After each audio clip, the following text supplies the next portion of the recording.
Dans cette séquence, nous allons vous présenter l'exercice 1 de la physique du baccalauréat 2018. Dans cet exercice, on nous donne K égale à 80 newtons par mètre, la masse M1 égale à MD égale à 0,1 kg, la hauteur H est de 2 mètres. Et j'ai aussi donné qui est de 10 mètres par seconde carré. On réalise un pendule élastique à l'aide d'un ressort hélicoïdal à spire non jointif de raideur K d'un solide SD de même masse qui supporte l'extrémité libre du ressort. On dispose d'une piste A, B, C, D inscrite dans un plan vertical. La partie AB est un plan incliné d'un angle alpha par rapport à l'horizontale de hauteur H. La partie BOC est un plan horizontal. On suppose que les pertes d'énergie mécanique en B sont négligeables. Le pendule est dans la position horizontale et le centre de gravité du solide est confondu avec les points O du repère OI. Maintenant, le solide S1 de masse M1 égale à M2 est lâché du point A sans vitesse initiale, c'est-à-dire VA égale à 0. Les frottements sont nuls sur toute la piste A, B, O, C. Les deux solides sont supposés ponctuels. Voir le schéma. 1. En prenant comme référence de l'énergie potentielle des pesanteurs dans le plan horizontal contenant BOC, calculez la vitesse du solide au point B en utilisant le principe de conservation de l'énergie mécanique. Pour faire une étude mécanique avec un tel système, il faut d'abord préciser le système d'étude, les référentiels ainsi que le bilan des forces appliquées. Calcul de VB, c'est-à-dire de la vitesse au point B. Donc, on précise le système d'étude. 1. Système.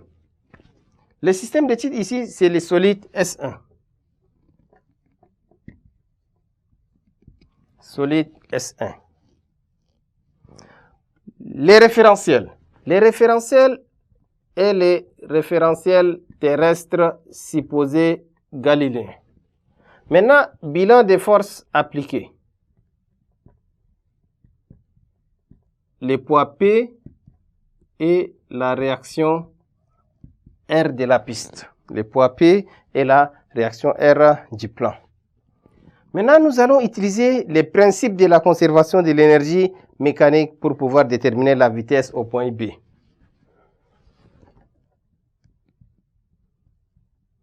D'après les principes de la conservation de l'énergie mécanique,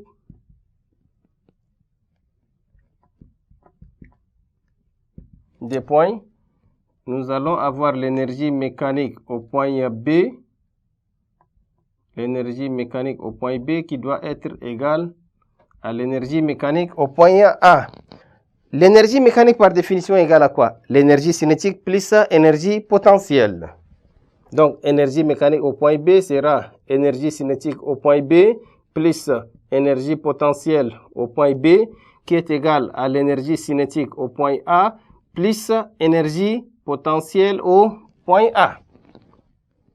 Le point B est confondu avec la référence. Donc, l'énergie potentielle au point B égale à 0. Et le solide est lâché au point A sans vitesse initiale. Donc, l'énergie cinétique au point A égale à 0. Il vient que l'énergie cinétique au point B égale à l'énergie potentielle au point A. L'énergie cinétique au point B égale à l'énergie potentielle au point A. Ça veut dire quoi? Énergie cinétique au point B, c'est 1 demi de M VB carré égale à l'énergie potentielle au point A, c'est MGZA. Ça veut dire MG grand H. Pour avoir VB, il suffit de prendre la racine carrée. Donc VB égale à la racine carrée de DGH. On peut faire l'application numérique pour avoir ces résultats. Ça veut dire VB égale à la racine carrée de D fois 10 fois 2. On obtient racine carrée de 40. Donc, VB égale à la racine carrée de 40 qui est de 6,32 mètres par seconde.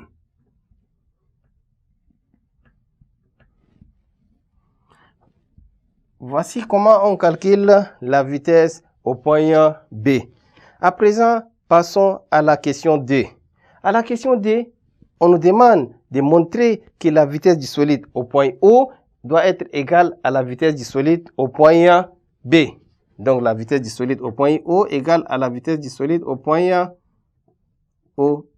Donc, on va avoir les poids P et la réaction R.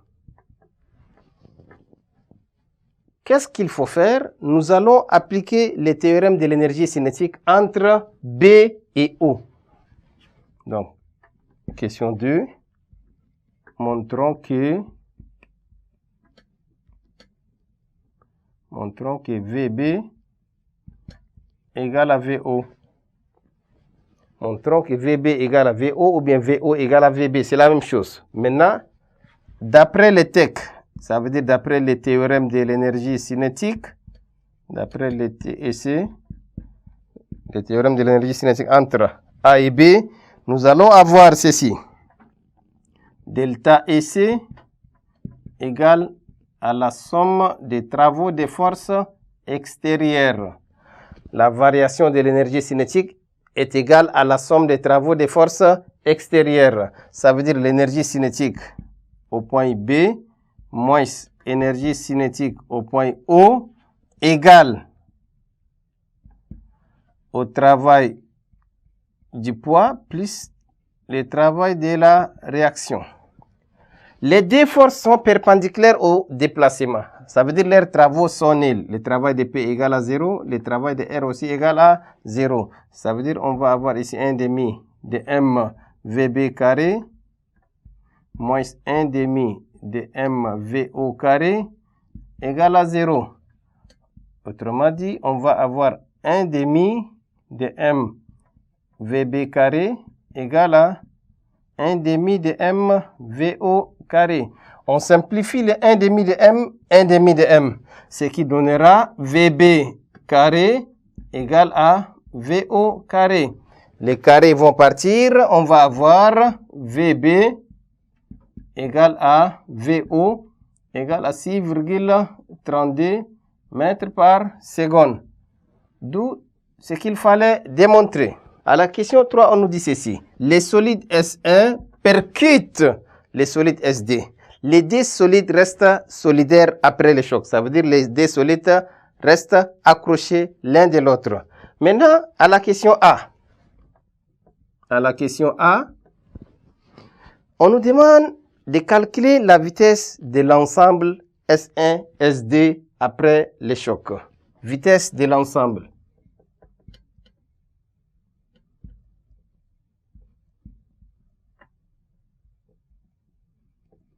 Vitesse de l'ensemble. S1, SD. Maintenant, on utilise la loi de conservation du vecteur quantité des mouvements.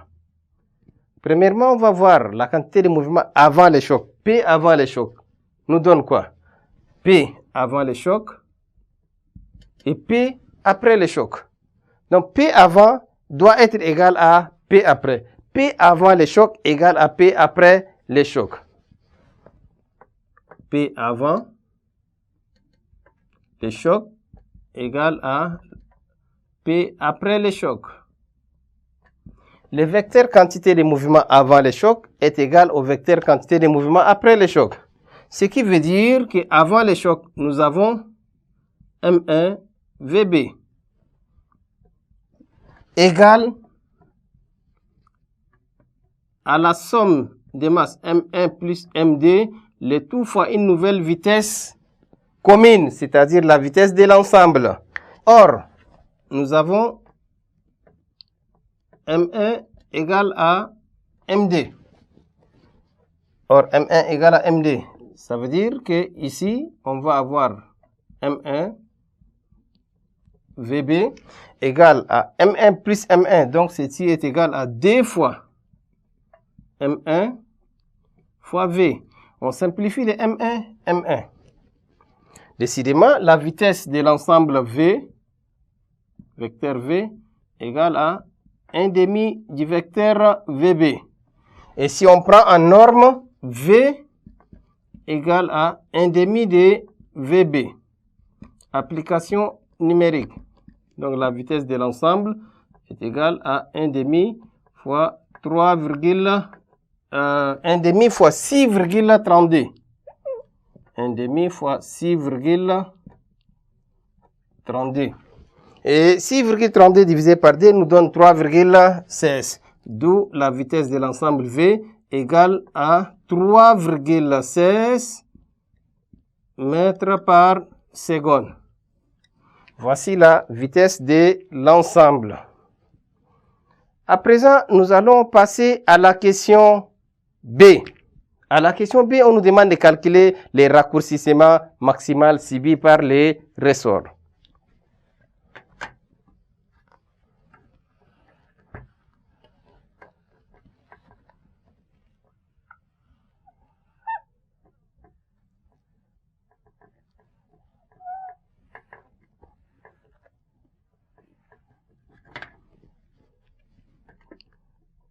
B, calcul du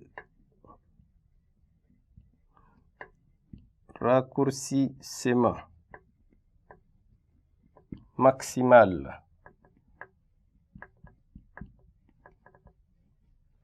Calcul du raccourcissement maximal. Pour calculer les raccourcissements maximaux, nous allons utiliser la conservation de l'énergie mécanique entre les points O et un point M quelconque. Nous avons dit EM au point O doit être égal à EM en un point M quelconque.